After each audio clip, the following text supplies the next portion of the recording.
afternoon. I'm just going to tell a little bit of my story. I've been diagnosed with PTSD, and this interrupts my life in many ways with severe panic attacks and flashbacks of traumatic events that have happened to me in my past.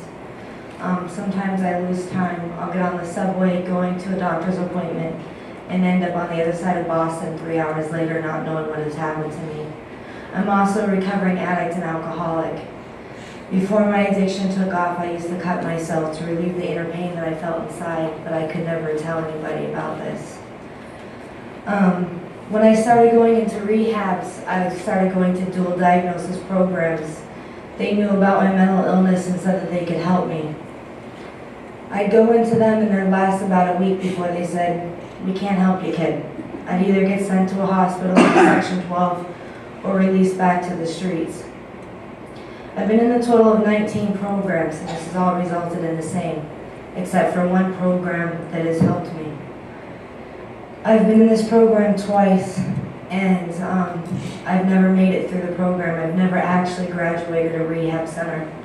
I got a phone call last night telling me that I've been accepted back for the 3rd time. They were finally able to see past my file and what is written down about me. They were able to see me as a person.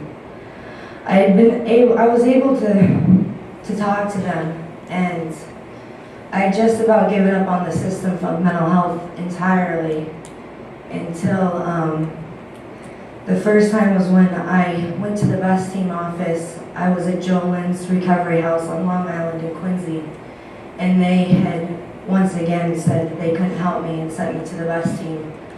I had been there many times, and many times they had sent me away. When I met Rachel, who's a peer advocate at the bus team office, and she was the first person that sat down with me and actually asked me what I wanted. Nobody in 25 years had ever asked me what I wanted, what I thought that I needed. And I kind of just looked at her for a minute and I said, "What? Did you just ask me what I wanted for my recovery? What I think I need? You mean you're not going to section me, you're not going to send me to a hospital, you're not going to send me to another rehab, you're not going to give me the number for needle exchange or this boxing clinic?" She goes, "Not unless you want that." I was like, no, I don't want that.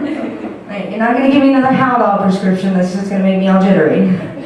She was like, "No, not unless you want that." And I was like, "Whoa, can I smoke a cigarette?" She was like, "Yeah, let's go outside." She was the first person that actually came in and helped me with the weird talk of doctors, and we sat down and figured out a plan that could help me, my addiction, and my mental illness all together to get me into a program.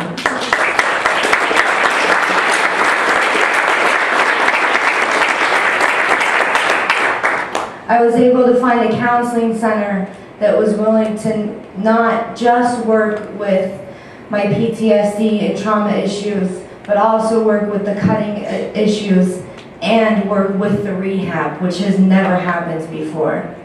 Working together and working with me, not just, "Oh, we're going to talk about you and all this mumbo jumbo that I don't understand. Oh, she has this and she has this and she's borderline personality disorder," which just means we don't know how to help her.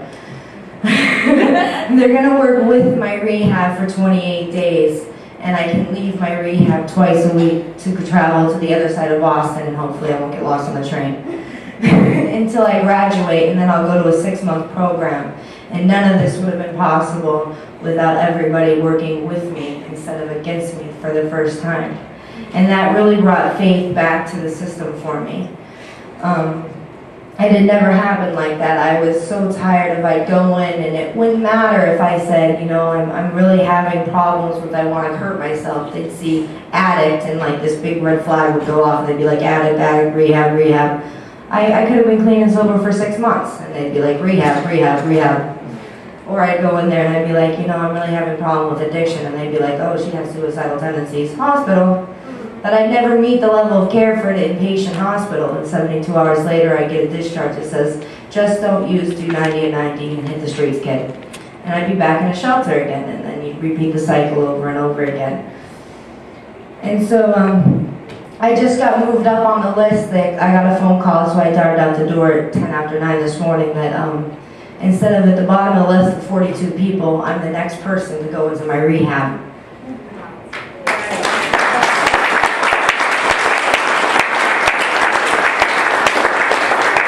And that's really what communication is all about. If you don't look at the person in their file, no matter how thin or thick it is, it doesn't matter that they've been in the system for 10, 15 years, that they've blown through 19 rehabs and have 120 hospital stays, that they're a cutter, that they have borderline personality disorder, that they have PTSD, that they've been on all these different medications. They're a person. They're a human being. If you ask them what they want, they can probably tell you what they need.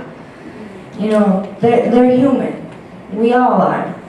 And also my MBHP worker, God love her, she's going to have a heart attack if I jet out of the program, has also been able to see past my file. And they're the only 3 people in my entire life that have ever been able to see me as a person, even when I can't see me. Thank you.